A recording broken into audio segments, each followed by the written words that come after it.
Hello, Thu đây. Hello, xin chào các bạn. Hôm nay tôi sẽ chơi Modern Combat 5.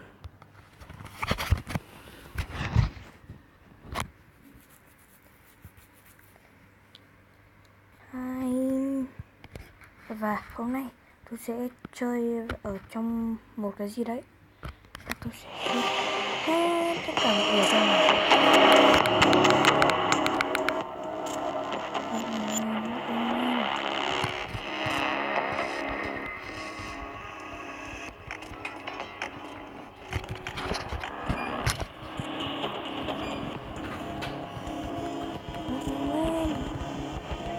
Bắt lên ơi. Sao mà nó chậm chi? Ôi ra ngoài này.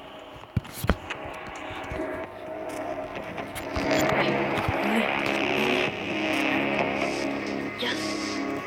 Ra đây. Yes.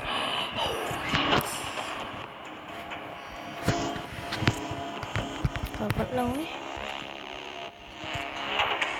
Cái gì bây giờ mình biết hack. Yes, vào được rồi.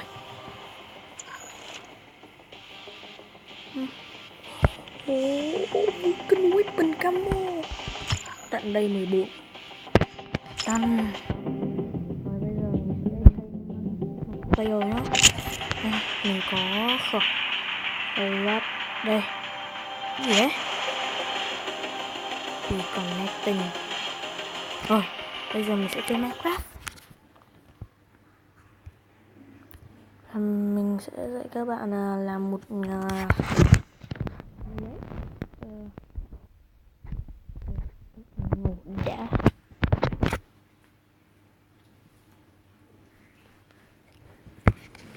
Đi ra đây làm gì?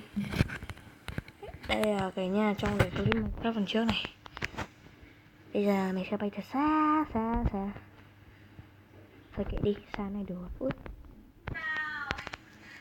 Tắt đi. Đây. Iron. Xong rồi, mình làm này. Bây giờ mình sẽ dạy các bạn làm đường nhá. Một cái đường ấy. Đây nha, mình sẽ làm 1 này, 2, 3, 4, 5. Xin lỗi bạn nhà có em bé là hơi ồn ào. Em bé đang xem điện thoại ấy. Xin các bạn tất cả nhé. Bây giờ mình sẽ đặt máy này ở đây nhá. Này. Còn 1, 2, 3, 4, 5 cái này. 5 cái này. 5 cái này 1, 2, 3, 4, 5. 5 cái đấy nhá. Ngồi im em bé rồi.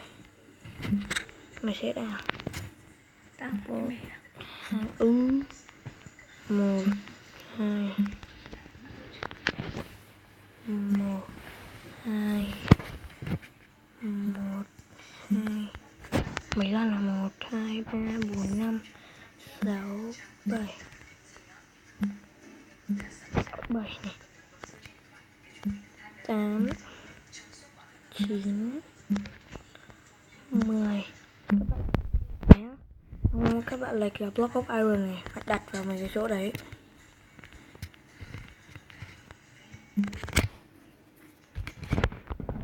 Chết ra hỏng rồi. Kệ, không quan tâm.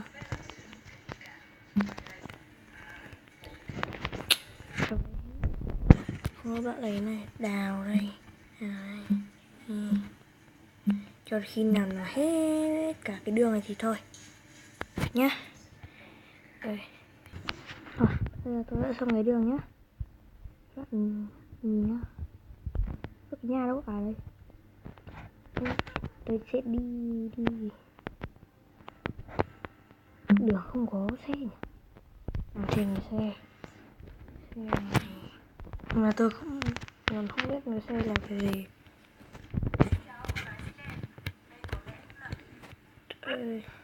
Đây này. Đây này.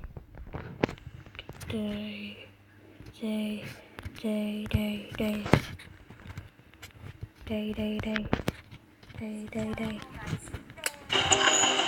Ơ, gì đây? Đây. Đây, đây, đây, đây. Đây.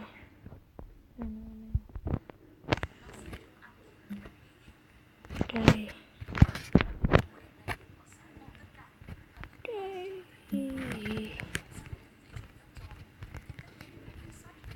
Nhìn giống limo vậy.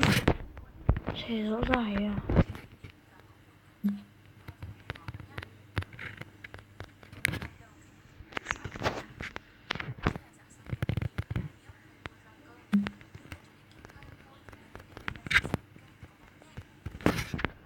Đấy, được mỗi cái xe chào võ kệ được xem liên tục lỗ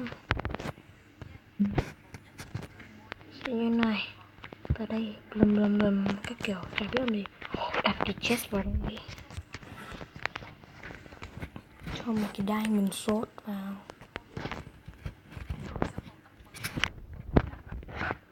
Diamond sword.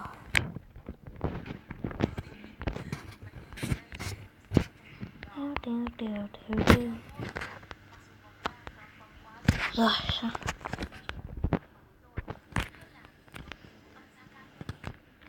Cảm ơn các bạn đã xem clip của mình. Nhớ enjoy, đăng ký và đặc biệt là subscribe, hoặc là comment cho mình là như thế nào, clip của hay không đấy. Xin chào các bạn, hẹn gặp lại vào một ngày không xa.